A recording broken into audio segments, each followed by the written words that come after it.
باب اللہ کے علم تقدیر کے مطابق قلم خشک ہو گیا اور اللہ نے فرمایا جیسا اللہ کے علم میں تھا اس کے مطابق ان کو گمراہ کر دیا۔ یہ ترجمہ باب خود ایک حدیث میں مذکور ہے جسے امام احمد اور ابن حبان نے نکالا ہے، اور ابو ہریرہ رضی اللہ نے بیان کیا کہ مجھ سے نبی کریم نے فرمایا کہ جو کچھ تمہارے ساتھ ہونے والا ہے اس پر قلم خشک ہو چکا ہے، وہ لکھا جا چکا ہے۔ ابن عباس رضی اللہ نے لا سابقون کی تفسیر میں فرمایا کہ نیک بختی پہلے ہی ان کے مقدر میں لکھی جا چکی ہے۔ 6596 ہم سے آدم بن ابی ایاس نے بیان کیا، کہا ہم سے شبا نے بیان کیا، کہا ہم سے یزید رشک نے بیان کیا، انہوں نے مطرف بن عبداللہ بن مخیر سے سنا، وہ عمران بن حسین رضی اللہ سے بیان کرتے تھے، انہوں نے کہا کہ ایک صاحب نے یعنی خود انہوں نے عرض کیا یا رسول اللہ، کیا جنت کے لوگ جہنمیوں میں سے پہچانے جا چکے ہیں؟ رسول اللہ نے فرمایا ہاں۔ انہوں نے کہا کہ پھر عمل کرنے والے کیوں عمل کریں؟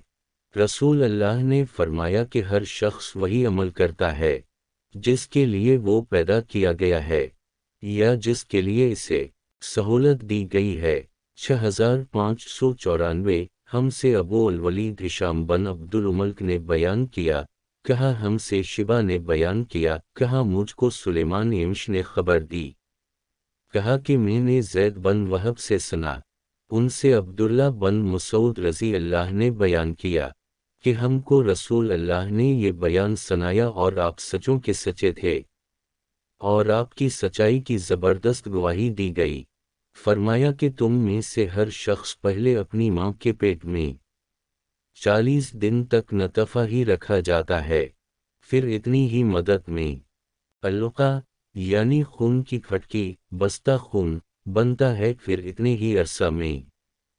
مضغہ یعنی گوشت کا لوتھڑا، پھر 4 ماہ بعد اللہ تعالی ایک فرشتہ بھیجتا ہے اور اس کے بارے میں ماں کے پیٹ ہی میں 4 باتوں کے لکھنے کا حکم دیا جاتا ہے، اس کی روزی کا، اس کی موت کا، اس کا کہ وہ بدبخت ہے یعنی بخت۔ بس واللہ تم میں سے ایک شخص دوزخ والوں کے سے کام کرتا رہتا ہے، اور جب اس کے اور دوزخ کے درمیان صرف ایک بالشت کا فاصلہ یا ایک ہاتھ کا فاصلہ باقی رہ جاتا ہے تو اس کی تقدیر اس پر غالب آتی ہے اور وہ جنت والوں کے سے کام کرنے لگتا ہے اور جنت میں جاتا ہے۔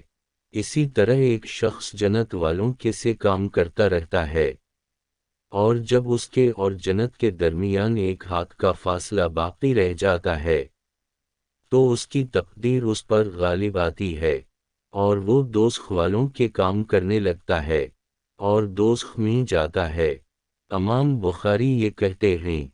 کہ آدم بن ابی ایاس نے اپنی روایت میں یوں کہا کہ جب ایک ہاتھ کا فاصلہ رہ جاتا ہے یعنی اس سے جنت یا دوزخ کا فاصلہ اتنا ہی رہ جاتا ہے، قسمت غالب آتی ہے اور وہ تقدیر کے مطابق جنت یا دوزخ میں داخل کیا جاتا ہے۔ علم انکنت اکبتن من اکل النار فامہ فانکتا مہما تشا و تصبت ودنت عمل کتابامین۔ دوسری روایت میں اتنا زیادہ ہے کہ وہ اس میں روح پھونکتا ہے تو روح 4 مہینے کے بعد پھونکی جاتی ہے۔ ابن عباس رضی اللہ کی روایت میں یوں ہے کہ 4 مہینے 10 دن کے بعد قاضی ایاز نے کہا اس پر علماء کا اتفاق ہے کہ روح 120 دن کے بعد پھونکی جاتے ہے، اور مشاہدہ اور جنین کی حرکت سے بھی یہی ثابت ہوتا ہے۔ میں وحید ازماں کہتا ہوں کہ اس زمانے کے حکیموں اور ڈاکٹروں نے مشاہدہ اور تجربہ سے ثابت کیا ہے کہ 4 مہینے گزرنے سے پہلے ہی جنین میں جان پڑ جاتے ہے۔ اب جن روایتوں میں روح پھونکنے کا ذکر نہیں ہے، جیسے امام بخاری رحمت اللہ کی اس روایت میں ہے، ان میں تو کوئی اشکال ہی نہ ہوگا،